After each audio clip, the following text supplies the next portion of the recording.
Hello everyone, 大家好. Welcome back to AB Chinese, and today I've got another grammar video for you guys. This video will kind of be a follow-up to my basic sentence structure video, so if you haven't seen that video yet, go check it out right here, because anything I cover in that video, I'll basically assume that you guys know already for this video, and I won't repeat myself again. And of course, the topic today is going to be yes/no questions in Chinese. There's two basic ways you can do this. The first way is with the particle 吗, and the second way is with the 是不是 structure, which can also be applied to other verbs as well. That point also has kind of like a part B that we'll discuss when we get to it. And finally, we'll discuss the differences in the nuances between the two different methods and how you ask the question. Now, before we get started, be sure to subscribe to this channel if you haven't yet already. I upload videos every Thursday and I'd love to see you there. Also, recently I've made a bunch of new social media accounts, so you can follow me on Facebook, TikTok, and Instagram, and I'll link all of those down below. Now let's get started. 我们开始吧. The first way to ask a yes/no question in Chinese, and also the easiest way, is to attach the particle 么 to the end of your sentence, and that automatically changes your statement into a question. If you're not familiar with the idea of particles, in Chinese, a particle is basically like, you can think of it as a suffix that doesn't attach to a word, but attaches to an entire statement. So it changes the meaning of the statement. And once you see some examples, I think you'll get it pretty quickly. It's actually pretty simple. So, first example, 你是医生吗? 你是医生 is, you are a doctor. So that's a statement by itself. Once you attach the particle 吗 to the end, it becomes a question. Are you a doctor? 你是医生吗? Second example, 她会英语吗? Again, here's your statement. She knows English. 她会英语. And if you attach 吗 to the end, 她会英语吗? Now you're asking, does she know English? Last example, 里面有人吗? 里面 inside, there are people. There are people inside. 里面有人, that's a statement. You attach the particle 吗 to the end, and it becomes a question. Are there people inside? 里面有人吗? One last thing before we move on, I want to share a quick pronunciation tip. If you're reading the pinyin for this character, M-A, then you might be thinking, oh, that sounds just like the word for mom. Ma, okay, ma. But actually in practice, we pronounce this word very lazily, and it's not as enunciated as ma. For one, it's a neutral tone, so it should be pronounced very quickly and without any stress on the tone. And it actually sounds a lot like the ma in 什么. You don't really enunciate it very much. Just like ma. Just drop your jaws and pronounce it pretty lazily, if that makes sense. So for example, enunciated it would be ma. Not enunciated it would be ma. So just listen to these examples real quick. 你是医生吗? 他会英语吗? 里面有人吗? Just like that. You can also ask a yes or no question with this structure, 是不是? This one's a little bit more complicated than our last method, but let's break it down step by step, and hopefully you'll understand by the end of it. So let's start with the meaning. 是 means to be or there is, and 不是 means there isn't. So you're kind of like saying, are you or are you not? There is or there isn't. Now, quick reminder, this character, pronounced 不 by itself with a falling fourth tone, has a tone change rule, so if it precedes a character with a falling fourth tone, it changes into a rising second tone. 是不是? Okay, with that out of the way, let's move on. The way it's used in a sentence is, instead of attaching it at the end, it goes where the verb would go. Well, technically it is the verb, but if you saw my last video, you're familiar with this structure, the subject-verb-object structure. It's a basic sentence structure in Chinese, and if we take away the 不是 here, that's your statement that we had for our last example too. 你是医生, you are a doctor. If you add 不是, then you're saying you are or are you not a doctor?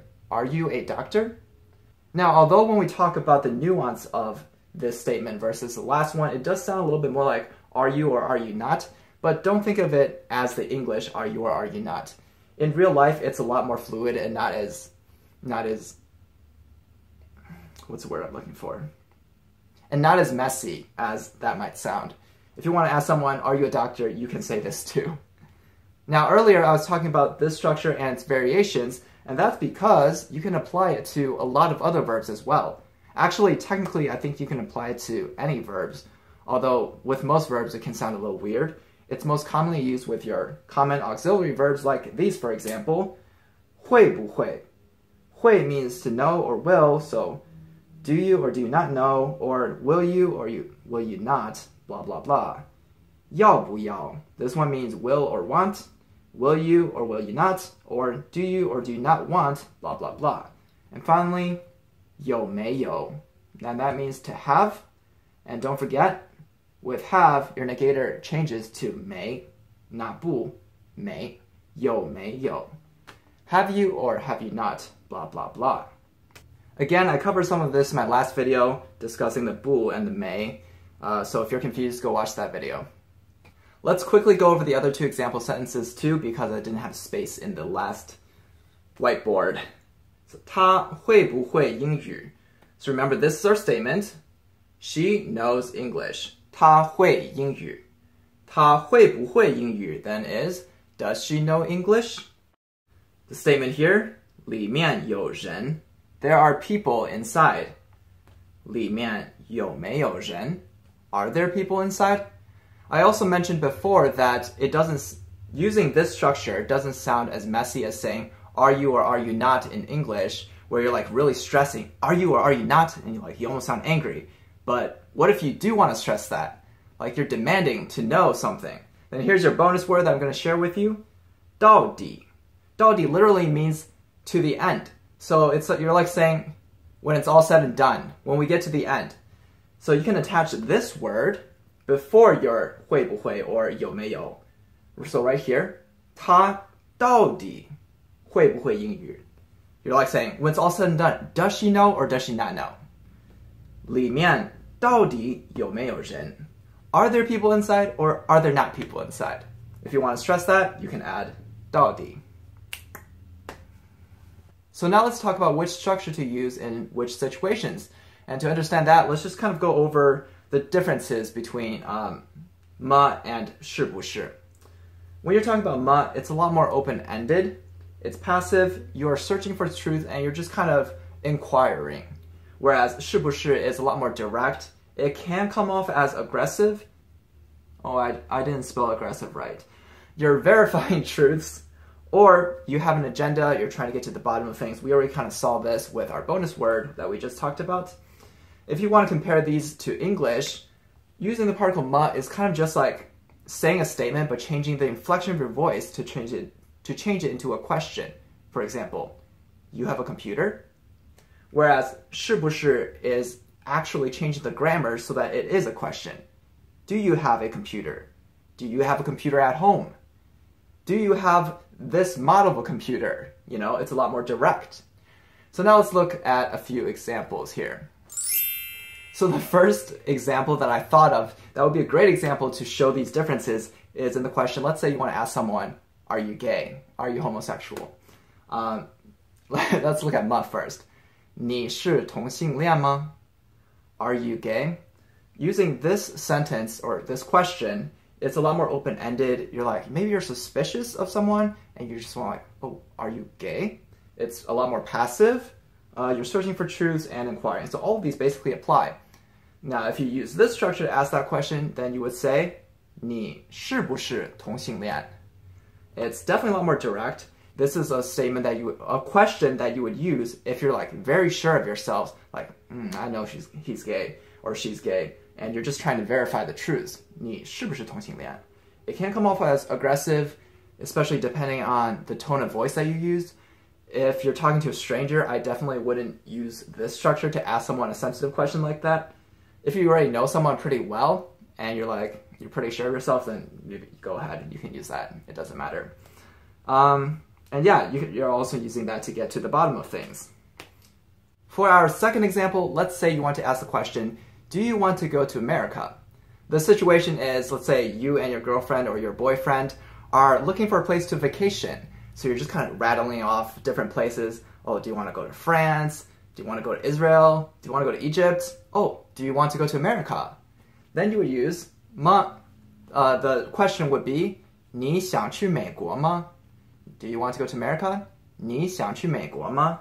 It's open-ended because you're just looking for possibilities and you're open to other possibilities. Passive for sure. That doesn't really apply, and you're inquiring. If you want to go to America, then we can go. Now, let's say the situation is a little different. You did one of those online drawings and you won big. You won a free trip for two to America. And your significant other doesn't know about this yet. So next time you see your boyfriend or your girlfriend, you look at him or her with a smirk on your face and you're like, do you want to go to America? Then you would use this structure. It wouldn't be 是不是, it would be 想不想, want or not want. 你想不想去美国? Do you want or do you not want to go to America? It's more direct because you have an agenda.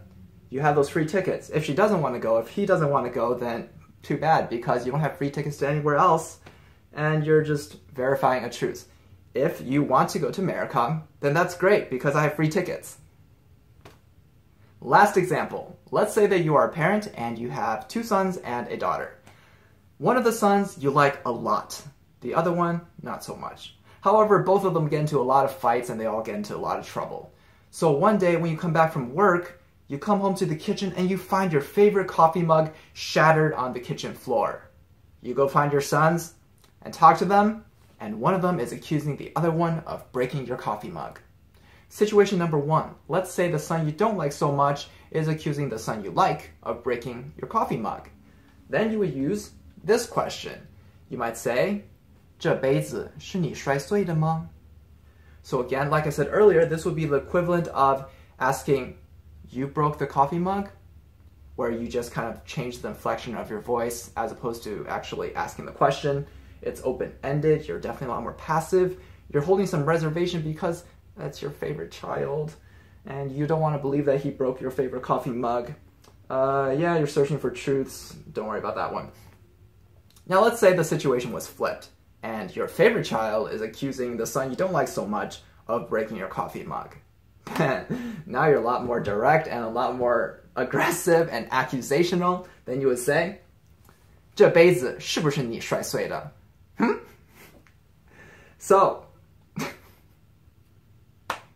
So you're asking, did you or did you not break this mug?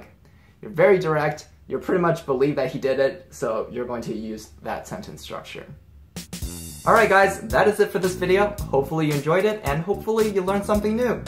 At the beginning of the video, I did say I was going to make a secondary point about the 是不是 structure, but the video got too long, so I'm going to push that off to next week. That'll be its own separate video, so be on the lookout for that coming out next Thursday. If you have any questions, feel free to drop them in the comments section down below, and I will answer as many as you have. See you guys next week. 下一星期再见. Bye bye.